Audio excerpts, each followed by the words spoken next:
Good evening. Today is July 26, 2021, and this is the 61st episode of New Paradigms. I'm your host, Sargar Singiri. My guest today again is a good friend, Eric Caron. Eric is a retired U.S. diplomat, U.S. special agent, and also Hong Kong and Shanghai Bank Corporation, or as we know it, SHBC, bank executive in the Middle East, and also the author of Switched On, The Heart and Mind of a Special Agent. Eric is currently a security consultant, also an analyst for Channel 7 News out of Boston, Massachusetts. He is also an adjunct professor at the Massachusetts Maritime Academy on Cape Cod, where he teaches a course on how to identify and also prevent transnational crime and cybersecurity. Eric has held senior positions within the Department of Treasury, the Department of Homeland Security, DHS, and also Interpol. Throughout his entire career, he has successfully not only initiated but also managed covert operations, which have identified and also disrupted weapons of mass destruction networks, proliferation, network of terrorism, terror financing, and also transnational criminal networks that are involved in drug smuggling and also human trafficking, and intellectual property rights, or as we call it, IPR violations. He was the lead for the Department of Homeland Security official in Dubai, responsible for preventing WMD materials from entering the United States, and also multi-technology from being acquired by the Iranian government. In addition, he has trained anti-money laundering, counter-proliferation, and also border security individuals for the UAE and Oman, especially the police and the customs officials. Former special agent, as we know him now, conducted his career as the resident agent in charge of Homeland Security in Providence, Rhode Island, where he was able to lead the state's largest counterfeiting investigation, which resulted in the seizure of over $1 million+ in US dollars, counterfeit NBA and NFL apparels. In addition, he oversaw the successful prosecution of more than a dozen child pornographers. Eric has received the U.S. Attorney General's Award for his endeavors in ensuring and furthering the U.S. national interests and national security side. And he also was recognized by the Secretary General of Interpol, and his career highlights also include the very first Department of Justice prosecution of several executives who illegally provided a defense service and also exported controlled U.S. technologies to former Russian military facilities. The imported Russian technology was subsequently sold to the U.S. military. In addition, he also arrested a former dean of Moscow University and his Belarus business partner, who was at the time attempting to acquire the U.S. F-15J radar equipment. Eric is a certified anti-money laundering specialist, and it is great to have him here on the show today to take a look at how we have gotten to the point where we are today. Eric, it's good to have you here, buddy. Let's hope that we can educate our audiences today, especially given your background. Hey, what an honor to be with you, sir. It's I think there's no greater subject than talking about transnational crime and terrorism. So I look forward to a discussion about transnational criminal groups and terrorism and how they pose the greatest threat to our security here in America. No, I know, and Eric, we've talked before. I know just a couple of weeks ago we were together in Washington. It was a pleasure sitting down with you, and you're doing a yeoman's work in trying to resolve some of the issues, not just in the U.S. but across the globe.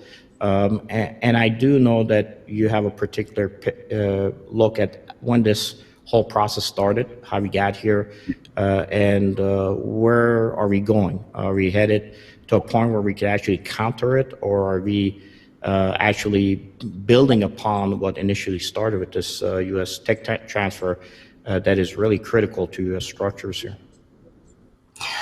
So let me just say that I think it's very important, Sagris, that we talk a little bit about border security and why border security is important, and not just at our land borders, but we have seaports, we have airports, all over 300 ports of entry where people and goods enter the United States and people and goods exit the United States.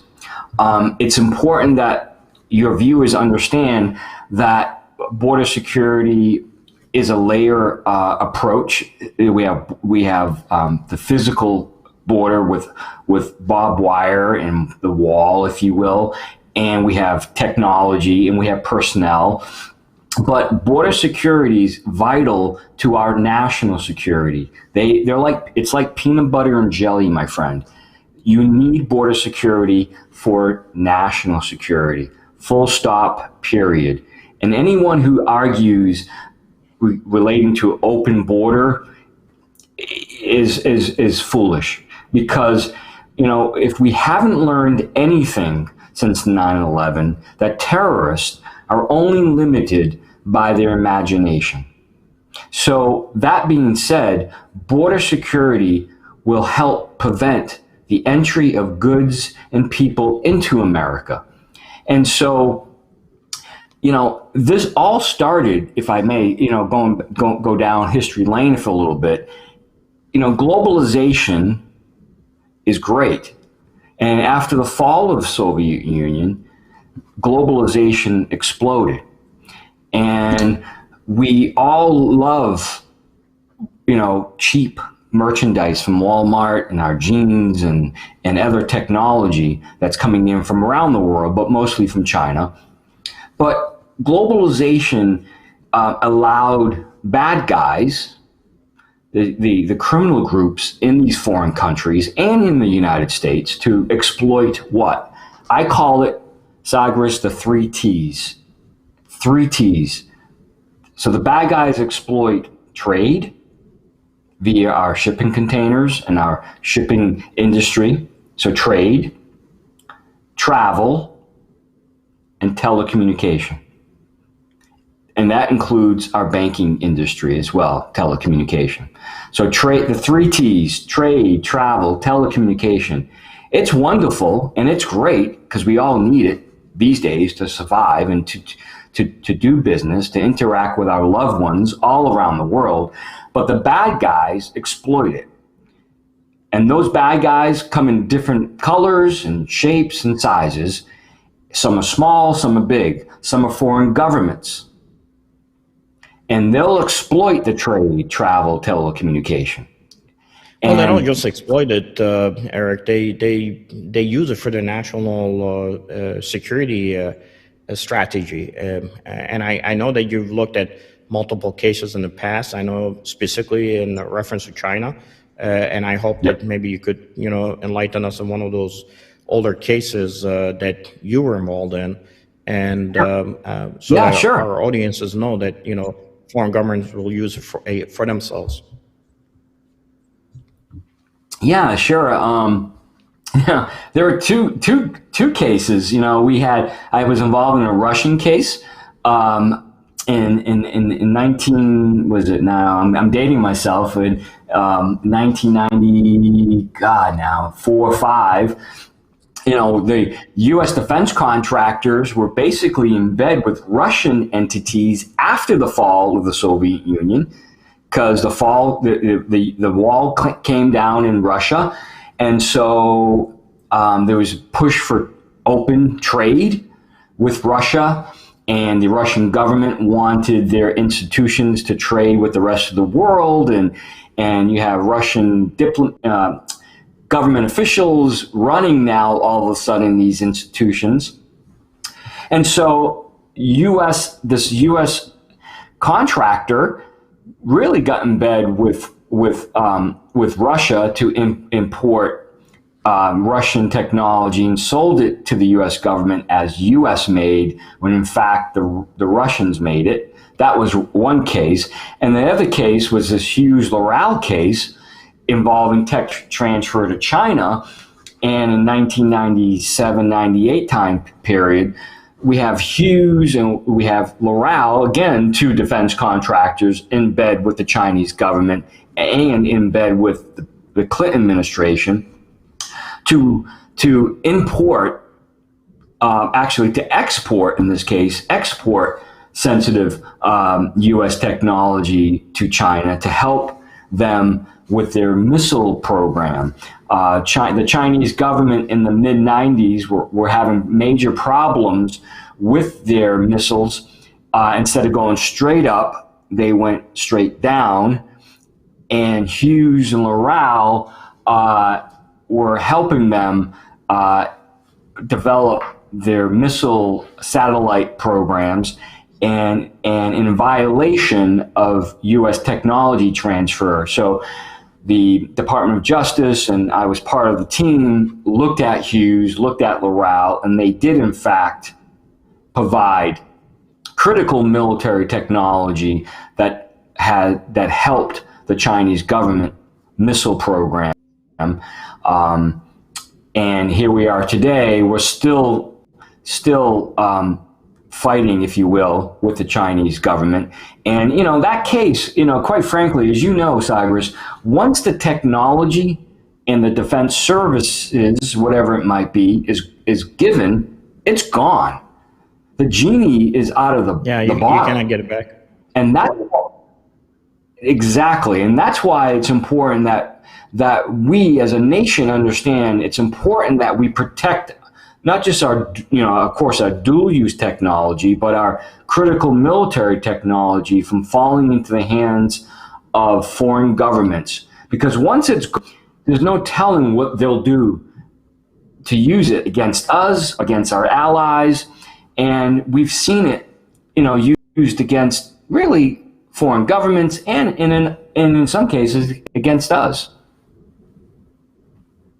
Well, it is our intellectual property that they're taking from us. And if you think about it, and when I was in the military at that time, I remember for the first time we got briefings on how the Chinese are able to conduct airfield seizures. For those who don't know, under the Special Operational Command, really the Rangers are the ones who actually conduct airfield seizures. And it was the first time that China had the capability to do it. Part of it was because of those technologies that we transferred to them. And it's sad because the companies you mentioned were actually on the Hill lobbying to make sure that sanctions were removed and lessened because they wanted to make money. In the process, they were selling out the nation's future. And look where we are today. If you fast forward from where I was sitting almost 20 plus years ago to where we are today, is unfortunate, but that's the reality. And that's one of the consequences. You say second and third order effects, but this was a first order effect that really touched us. And we're still dealing with that issue right now. Recently, we were looking at China specifically when it came to our selling of, U.S. military buying cameras in violations of American-owned China sanctions, where when you open up these cameras inside, there's chips that say Huawei, basically. And Huawei now working with TSMC, which is an American company here that is, supposedly something that we can trust, but it's really kind of that back door, as I have covered on previous discussions, that technology is flowing through them to the Chinese Communist Party. So that means our military, the cameras our military uses can easily be accessed by the Chinese Communist Party. And as you were talking about the case of the Russian case, we have a little glimpse of it here, and I know that you were the one who led both this and also were part of what we were looking at when initially information was being sold to the Chinese. It shouldn't happen. You and me are both members of ACAMS. I'm here out of the Chicago chapter, but it's happening constantly. So how do we stop this? I mean, we know, we say, that the bad guys or these criminal networks are creating networks and operating under the radar. But in this case, it seems like they're not even creating it, where they're basically companies, either directly or indirectly, are supporting these criminal networks. Yeah, I mean, so the Chinese, what are the Chinese government? I mean, 95+% of the counterfeit goods are coming from China. And what do they do? They rob, replicate, and replace. Rob, replicate, and replace. And what do they replace? Not just technology, steal our technology, but jobs. And it's important that Americans, our country, understands the threat is real, both from Iran and China. It's real and it's very serious. And again, people don't understand this is why we need border security. It's not just land borders. We want to make sure that people who leave our country via ports of entry, airports included, are not stealing our technology. We want to make sure containers that are either inbound or outbound are not filled with critical military technology. That takes personnel, my friend. We need to beef up CBP, ICE, Homeland Security. We don't need less personnel, my friend. We need more personnel and more technology. But technology alone won't do it. That's why we need personnel. There's always a push, if you will. There's a yin and yang, push and pull. Well, technology, more cameras and lights and what have you will help us. No, we need personnel. And many of these positions, as you know, require people to look inside shipping containers, both inbound and outbound, require people to interview passengers as they board an airplane, making sure they're not taking critical military technology with them that they potentially stole from U.S. defense contractors or universities. So we need to understand the threat is real. It's not going away. China and Iran poses the most serious threat to our country. Russia, I'm not saying the Russians are necessarily our friends, of course, but let's be, I want to make sure it's very clear to your audience that, in my humble opinion, the Iranian government poses the number one threat to not just the United States, but globalization, if you will, the globe, because of the fact of the matter is we are at war with Iran. They've declared war with the rest of the world, including, of course, the United States. We are, the great Satan, along with Israel. And we have to understand that the Iranian government, historically, going back to 1979, took over our embassy, killed 8 Americans, took dozens of hostages, and they have agents around the world killing Americans and, taking American hostages, including Bob Levinston, who was an American. And they still have Americans in custody in Iran. And they have, Hezbollah, they support Hezbollah and other terror groups. They have about a 1 million man army. And so they vowed the destruction of Israel. They vowed the destruction of the United States of America. I'm not saying China, Sagres, is that China economically poses a serious threat to America, and they are, in fact, building up their military. But in my humble opinion, based on my 25 years of doing what I did and what I saw in my lane, if you will, the Iranians pose the most serious threat to the United States. Well, look, I know we got a slide up here that on March 11, 2020, I had led a discussion panel with the ACOM Chicago chapter. And Matthew Thomas from Thomson Reuters and I had put the slide together. Richard Goldberg and also Michael Prejean looked at it and said this is the way to kind of approach how to go after the Iranian money. And actually that slide is within the hands of the anti-money laundering professionals, at least in the Chicago area specifically. So every time they have to deal with the issues of possible ties to Iran, you kind of see it here, and gives them a little bit of a glimpse shot as to what are the things that you need to look for when it comes to patterns and how they operate. Look, you mentioned China, you mentioned Iran. China will never directly engage us in the Middle East. They're just not going to do that. However, they will use their money as a lead for the Shanghai Cooperation Organization to ensure that Iran does. China is the one that, I'd rather have the Iranian agents on the ground conduct operations, but actually the money is being fed by the Chinese. Iran's being supported to the Chinese, the Shanghai Cooperation Organization, which Russia is also a signatory to. When we initially had those missiles explode August of just a year ago in Lebanon, there were, you had Chinese missile capabilities that exploded in the port in Lebanon. The most recent clash that took place in Gaza, you had Chinese-designed weapon systems that were being used and fired from Gaza against Israel.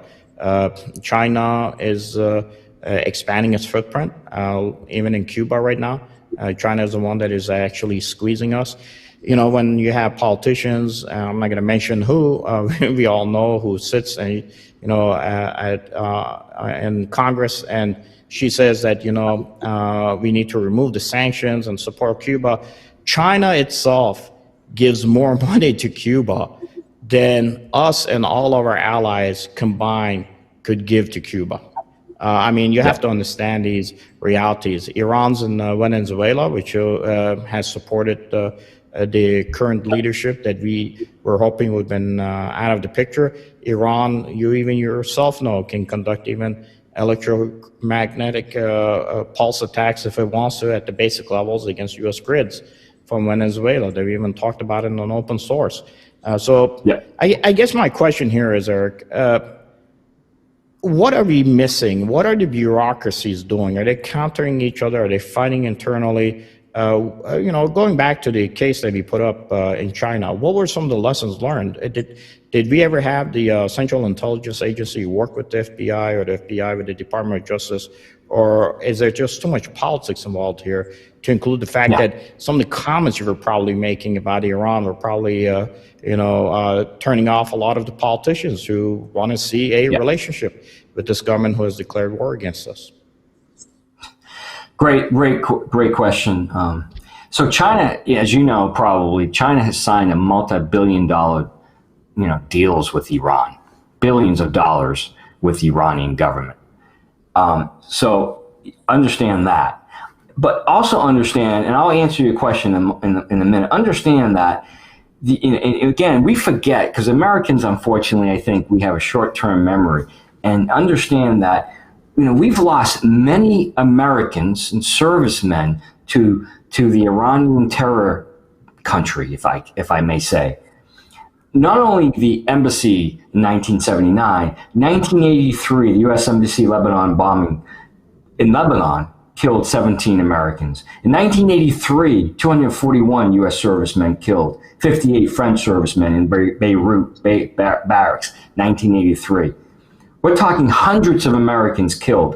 1984, William Buckley, CIA station chief, kidnapped and killed at the hands of Iran.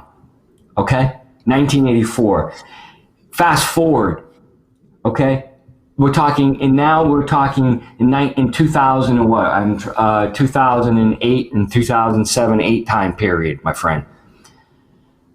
The Iranian government and Hezbollah and others were stealing U.S. technology, exporting the U.S. technology from the U.S. that went to Dubai onto Iran. And what were they building?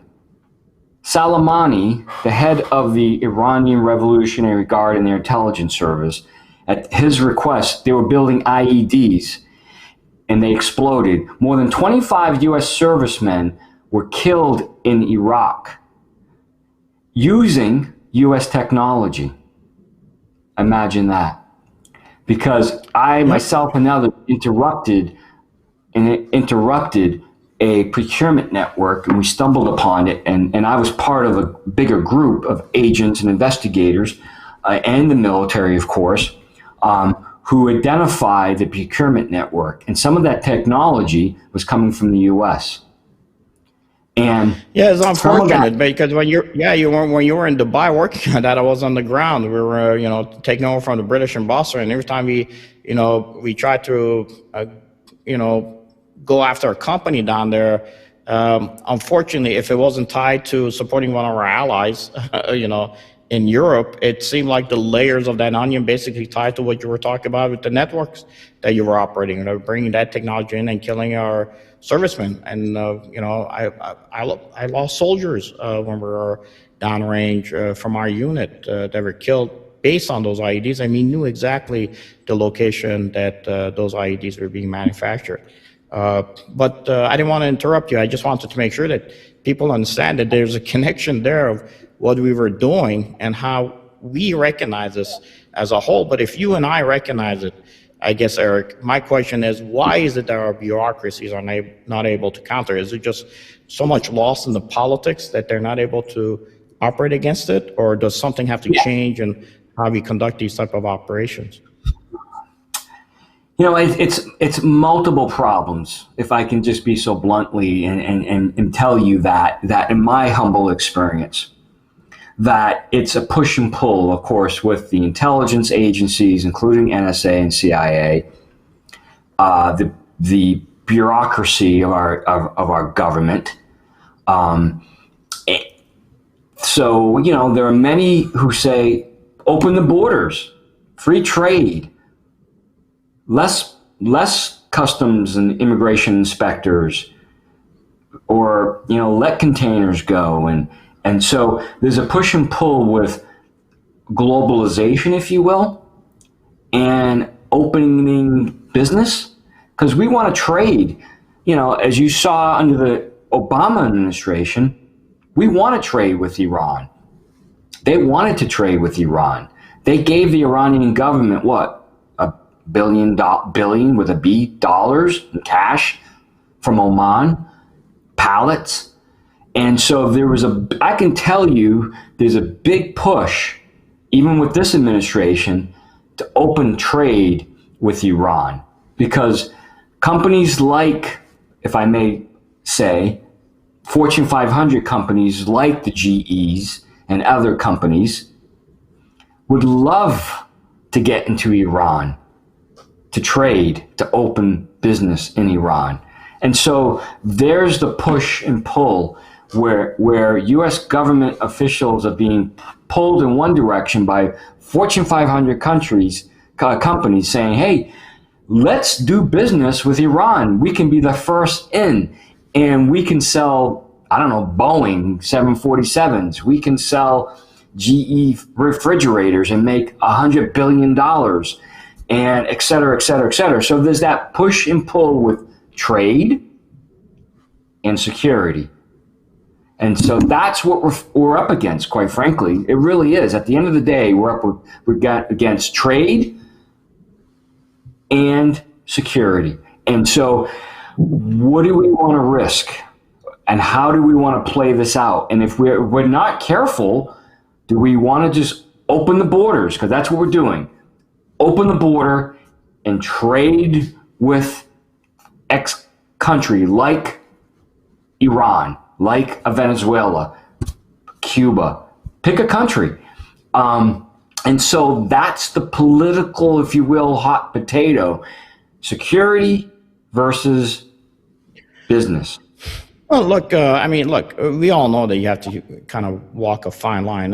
Nobody says you shouldn't open up economically with Iran, okay? But however, if you're going to compromise your security at the end of the day, what's the use of opening up that economic bridge if it's supposed to be to where the country is beholden in order to be able to rely on you to support? Look, you open the doors to China. China go back decades. They couldn't even feed their people. Now China controls pretty much everything we have, to include building the camera systems that we use for our military requirements are on our military post, and they have access there. They have access pretty much everywhere possible. We granted that access to them because we kept on pushing for those bucks. And I got to tell you, to be honest, I think the executive and companies only care about the next billion they're going to make, or they care only about the next job they're going to have. I don't think any of them are thinking about the fact that the money to transfer and the technology transfer to the hands of your enemies is going to be used against you in the long run. And as you said, they have done it. It is a reality. It is what it is. But I wanted to ask you about your book. I know you had, that plethora of experience that really kind of guided you on why you wrote the book. I know you just had your birthday just this past week. Congratulations on being 25. I know it's, it only comes once in a lifetime. But with all that said, thank you, my friend. Eric, for those who want to know, Eric wanted to make sure his hair was a little bit shorter, so I would feel a little bit better. I got a little bit more hair than he does, for our broadcast today. But, this is what happens when you have to deal with bureaucracies. At the end of the day, they end up taking all your hair, if not your sanity. But tell us a little bit about the book. I mean, it was that the centerpiece of all your experience that really led to this? Yeah, brother. Thank you. Thanks again for having me. Switched On, the heart and mind of a special agent. I wanted to give a glimpse to people. I want people to understand the sacrifice, not only for me, but that I went through, but for the family members of agents, both foreign and domestic. It's a glimpse behind the badge that I want people to see. The good and the not so good. And I struggled with PTSD, if you will. I struggled shortly after I retired with suicidal thoughts. And it was a great, if I may say so, a great career, but it came with a sacrifice. And I want people to understand that we need to respect and give love and admiration to our first responders and our law enforcement officers, because think about it, my friend, they stand between good and evil. And who are you going to call at 2 o'clock in the morning when something bad is happening? You're going to call a stranger to come to your home and to help you, and they will die for you if need be, a stranger. And so the book is dedicated to my Marine Corps father, who was a police officer, my twin brother, and all Leos out there, because they stand in the gap between good and evil. And I want people to understand that we ask human beings to perform superhero jobs perfectly, and they can't. So let's give them the benefit of the doubt. And so my book is dedicated to all first responders and Leos, and I want people to live a safe life. And so Switched On is about learning how to navigate life, and I give the reader some basic core principles about how to stay switched on in life, because life is hard. I mean, as an agent, as a surgeon, as a doctor, as a Marine Corps or an Army officer, we see the evils of the world. And if you're not switched on, it's very easy to go to the dark side. And I've been to the dark side. And I want people to understand that if you're switched on, you can survive life and you can enjoy life.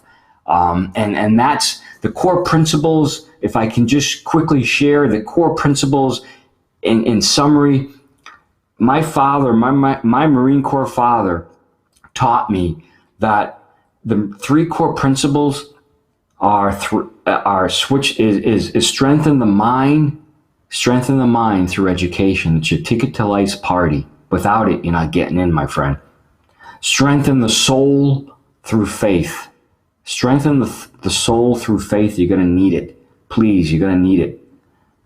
And strengthen the body through the C philosophy. Sleep, eat, and exercise. C, every day. every day. I do it today. I have to do it. If I don't do those three core, if you will, principles, they form the foundation of my core being.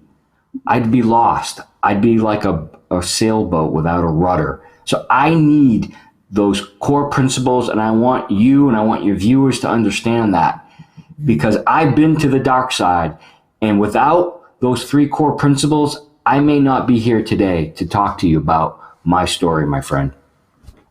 Well, Eric, you haven't just talked about it, but you also lived it too. I know you've, for our audience that don't know, you've been in a triathlon, you've ran marathons, and you dedicate a lot of time to supporting our service personnel. Look, it's not easy.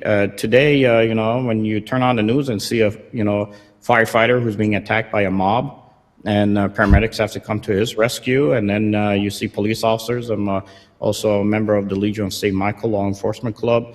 We recently just Saturday had a gathering where we recognized adults and kids with autism, supported that foundation. But you turn around 24 hours later and then you have your fellow officers being called every name in the book.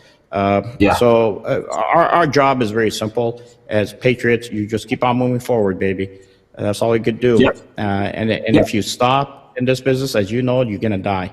All we can do is move forward, and hopefully we could grab a couple of buddies on the battlefield and focus them in the same direction. It's unfortunate. We've had a number of suicides in the Chicago Police Department here this past week, and it's not worth it. Every time I go back to Iraq, I go past areas where my buddies were killed and turn around and realize there's an Iranian, flag flying right where my buddies were killed. But we didn't die in vain. We did it because of our nation. We have to keep on moving forward, and hopefully the politicians finally will realize that they need to start moving towards our direction. Until they have options, or until their options are finally gone, I don't think they'll realize that. But with that said, I'm glad that you were able to be in the fight in Dubai and UAE and Oman, and brought that expertise here. And thanks for still continuing to fight for us in the trenches, especially when it comes to countering how these particular networks are set up and operate here. Eric, I'm going to give you the last word before we leave. Well, let me just say, first of all, thank you so much for having me. It's a privilege and an honor, sir. I want people to understand that, life is good, but understand that without being switched on, it's difficult to identify threats, avoid threats, escape threats. And not just in your physical world, out on the street, but, in your heart and in your mind. We want to be able to identify threats all around us, both in our spiritual world and in our physical world. And that's what I talk about in the book. And I hope people, get the book. And quite frankly, those of you who can't afford, for whatever reason, afford the book, I'm here to give it to you for free, because that's how much I want to make a difference in your lives. So please keep that in mind. You can send me a message, go to Switched On Life. And if you can't afford the book, just send me a message and I will send it to you free. Again, I thank you for having me, my friend. I look forward to continuing the dialogue and working with you. No, we're gonna sit together. There's a mission we're both working on. Is might be running into a wall with your head and your eyes closed, but it is what it is. We just have to continue on these missions, and we'll be in the fight until our last breath. After that, we've done what we can as the next generation. Either this country remains powerful or it will eventually lose out, divide itself, destroy itself internally, and hopefully that doesn't happen. Thank you very much, Eric. Blessed to have you as a friend. Look forward to seeing you back in DC again, and we'll bring you back on the show. I do have to develop this pattern of what's happening with the SEO, and especially the military tech steal that is taking place, maybe with the back doors that are out of certain areas that you're operating in. Thank you again, my Thank friend. Much appreciated. God bless, and there's new paradigms. Thank you, sir. Eric Caron is a former United States special agent and diplomat. He has served our country admirably, helping to keep the homeland safe, and also even serving in high-end positions, including the Department of Homeland Security and Interpol. You've had experiences overseas and experiences in the U.S. Yeah, I have. I mean, I've seen the threat domestically, and I've served in Dubai as the attaché for Homeland Security, covering the Northern Emirates and Oman, and covering Iran as well. And the threat is real. If we're serious about, quote unquote, a war on terror and a war on drugs, then let's take the gloves off and let's start providing the men and women of law enforcement and our intelligence community with the tools necessary. We ask human beings to perform superhero jobs, and they're no different than you and me. Yeah. We need to give them the benefit of the doubt and support men and women in law enforcement 110%. And Perry, just keep in mind, every day throughout America, the Joint Terrorism Task Forces that are operating, that I was involved in, are working overtime to keep you and I safe, because there are terrorists in this country planning to attack us. Hey, did you hear that? The plane hit the World Trade Center. I knew, not that I had a crystal ball, but I just knew we weren't doing all that we could do. And to me, it was a preventable attack. Well, I think first and foremost, the folks, our citizens, need to understand border security is national security, full stop. Eric Caron, you're a great patriot, and you're somebody who, in the great tradition of New England, is riding along the countryside, warning about what's coming in this best spirit of Paul Revere. We appreciate you coming by. I want to encourage everybody to check out your great work over at switchedonlife.com, and it's great to catch up with you, and I look forward to our next visit, my friend. Thank you for your service to this country. Thank you, sir. I look forward to it as well.